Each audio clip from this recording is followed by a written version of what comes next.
में धर्म प्रेमियों का विशाल मेला लगा। और जैसे ही पर्व काल आया, ग्रहण का जो पर्व आया स्नान करने वाला, बस भीड़ उमड़ पड़ी। जैसे आज हुआ मौनी अमावस्या का स्नान करने के लिए कितना अभी भी मेला चल ही रहा है। प्रातः जब हम यहाँ से निकले तो जो समूह चल रहा था उसमें घुसना मुश्किल हो गया, और एक बार घुस गए तो चलना नहीं पड़ता, अपने आप चले जाएंगे। जो रेला चलता है महाराज, आप खड़े नहीं रह सकते, चलना ही पड़ेगा उसी गति से। अब ऐसे विशाल मेला में और भीड़ में कोई वीवीआईपी आ जाए तो जनता की विडंबना हो जाती है। परंतु विशेष प्रबंध तो करना ही पड़ता है। अब भगवान द्वारकानाथ हैं, उनकी चारों ओर अद्भुत प्रतिष्ठा है। भगवान भी मेला नहाने आए हैं। तो जैसी पर्व काल हुआ और मेला की जो भीड़ एक साथ पर्व लेने के लिए उमड़ी, उसी भीड़ में द्वारकानाथ भी चल दिए। स्नान करना है, और द्वारकानाथ के अपने ठाट हैं, सेवक आगे पीछे चल रहे हैं, कहीं धक्का मुक्की न होने लगे जनता के बीच। तो भगवान को आगे आगे रास्ता बनाते हो गए, बड़े आदर के साथ ले जा रहे। तो भीड़ में जैसे तैसे धक्का लगाते हुए, रास्ता बनाते हुए सेवक द्वारकानाथ को ले जा रहे थे। संयोग वशात आगे आगे ब्रजवासी जा रहे थे नंद बाबा के साथ। ब्रजवासी भी स्नान करने आए थे। सेवकों को क्या मालूम ये कौन है, तो ग्वालाओं को भी धक्का मारा। एक ग्वालाओ एक तरफ हो जाओ, भगवान द्वारकानाथ पधार रहे हैं। ब्रजवासी ठहरे, ए भैया धक्का मुक्की काय क्यों करे, कौन है ये द्वारकानाथ? सेवक बोले, आप लोग कैसे हो, द्वारकानाथ को नहीं जानते? अरे तो बता तो सही। श्री श्री 1008 श्री गोविप्र प्रतिपालक द्वारकानाथ भगवान श्री कृष्णचंद्र जी महाराज। जैसे कृष्णचंद्र कहा, ब्रजवासी एकदम उछल पड़े। अरे ये तो अपनों ही कन्हैया निकल पड़ो। अपने कन्हैया के ये ठाठ है गए कि इतनो बड़ो लंबो चौड़ो नाम, और ये वाकई ठाठ। सेवक आगे पीछे बाकू रास्ता बनाते जाएं। अब सेवकों को अभी भी समझ में ना आवे ये है कौन। अरे भाई एक तरफ खड़े हो जाओ, बीच रास्ते में बात ना करो, महाराज पधार रहे हैं। खबरदार जो मार्ग में कोई आया तो। ब्रजवासी बोले, ज्यादा आकड़ तो दिखावे मत, जाके कह दीजिए अपने महाराज से के रास्ते में तेरे बाप खड़े हैं। सेवकों के तो होश उड़ गए। हे भगवान, हमारे प्रभु का नाम सुन के भी इनकी ये हिम्मत, ऐसे बोलेंगे ये हमारे महाराज से? अभी देखो तुम्हारी खबर लेते हैं। एक सेवक शिकायत लेके गया प्रभु के पास, पीछे मुड़ गया, सरकार इस मेला में जैसे तैसे तो आपके लिए रास्ता बनाई, और आपका नाम सुनते ही सब अपने आप एक तरफ हो जाते हैं। कुछ ज्यादा करना नहीं पड़ता, कहना सुनना नहीं पड़ता। पर न जाने कौन कुछ ग्वारिया लोग आए हैं, पढ़े लिखे तो है नहीं। जब हमने उन्हें आपका नाम बताया तो सोचा कि आपको तो जानते ही होंगे, अपने आप सुन करके एक किनारे हो जाएंगे।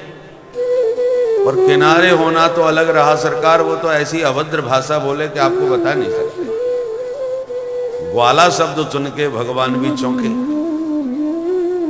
तुरंत बोले, जल्दी बताओ वो क्या बोले। बोले, सरकार हम आपको कैसे बताएं? भगवान बोले, नहीं ये मेरी आज्ञा है, वो जैसा बोले हो वैसे ही बताओ।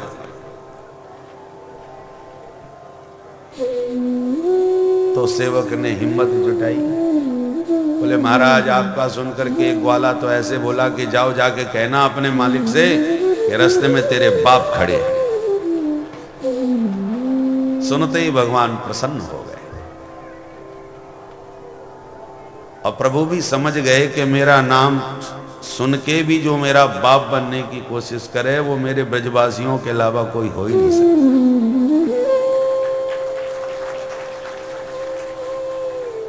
तुरंत दौड़ पड़े। 11 वर्ष के कृष्ण कन्हैया थे जब परसों की कह के वृंदावन से चले थे। आज 111 वर्ष के कन्हैया से ब्रजवासियों की भेंट हो रही है। पूरे 100 वर्ष के वियोग के बाद ब्रजवासियों से भगवान मिल रहे हैं। अद्भुत मेला उपस्थित हो गया।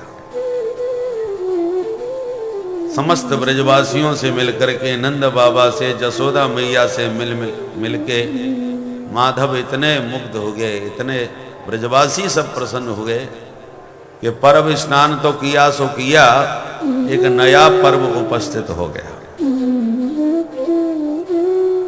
ऐसा आनंद उमड़ा कि घर लौटना ही भूल गए। पर्व स्नान के बाद 3 महीने तक रुके कुरुक्षेत्र में। अद्य स्व इति मासास्त्री। न ब्रजवासियों का मन वापस जाने का हो रहा है, न द्वारकानाथ लौटना चाह रहे हैं। 3 महीने तक सब के सब जमे हुए हैं इसी मेला में। 1 महीने का मेले की व्यवस्था कैसी होती है आप जानते हैं। 2 महीने तक जमे तो फिर कहना ही क्या है, और 3 महीने तक। एक बार भगवान विराजमान थे, पांडवों से भी भेंट हुई। कुंती मैया ने भी उलाहने दी कि भैया आप भी हमको भूल गए। भगवान के पिता वसुदेव, जिनकी बहन है कुंती, कुंती का लाड़ प्यार का बचपन का नाम है प्रथा, प्रथा देवी। बाद में कुंती नाम पड़ा। अब प्रथा के पुत्र हैं अर्जुन, इसलिए अर्जुन को पार्थ कहते हैं। प्रथा पुत्र पार्थ। तो पांडव आपस में मिल रहे हैं। द्रौपदी भगवान की पटरानियों से मिली। जब देवियां आपस में मिलती हैं तो शादी विवाह के अनेक प्रसंग चलते हैं। देवियों का अपना विषय होता है। द्रौपदी से रहा नहीं गया तो भगवान की पटरानियों से पूछने लगी, बहन ये बताओ तुमने कौन सा पुण्य किया था जो द्वारकानाथ कृष्ण जैसे पति तुम्हें मिल गए? तुम्हारा विवाह कैसे हुआ ये बताओ। सबसे पहले रुक्मिणी जी से पूछा। रुक्मिणी जी ने पूरी कहानी सुनाई कि बहन मैंने तो बस इनकी इतनी प्रशंसा सुनी कि सुनते सुनते ही इनकी दीवानी हो गई। मैंने देखा कभी नहीं था। एक दिन बस एक ब्राह्मण के हाथों अपने मन के उद्गार पत्र में लिख करके भेज दिए, और वो इसलिए पत्र भेजना पड़ा क्योंकि मेरा हाथ थामने के लिए शिशुपाल आने को तैयार। मुझे लगा अब क्या होगा, तो मैंने पत्र ब्राह्मण के द्वारा भेज दिया। बस मेरा प्रेम पत्र पढ़ते ही प्यारे दौड़े चले आए, और अनेक सैनिकों के बीच में मंदिर में घिरी हुई मैं अकेली, पर मेरा सबके बीच में वीरता पूर्वक पाणी ग्रहण करके ऐसे ले गए जैसे कोई शेर भेड़ियों के बीच में से अपना भाग उठाकर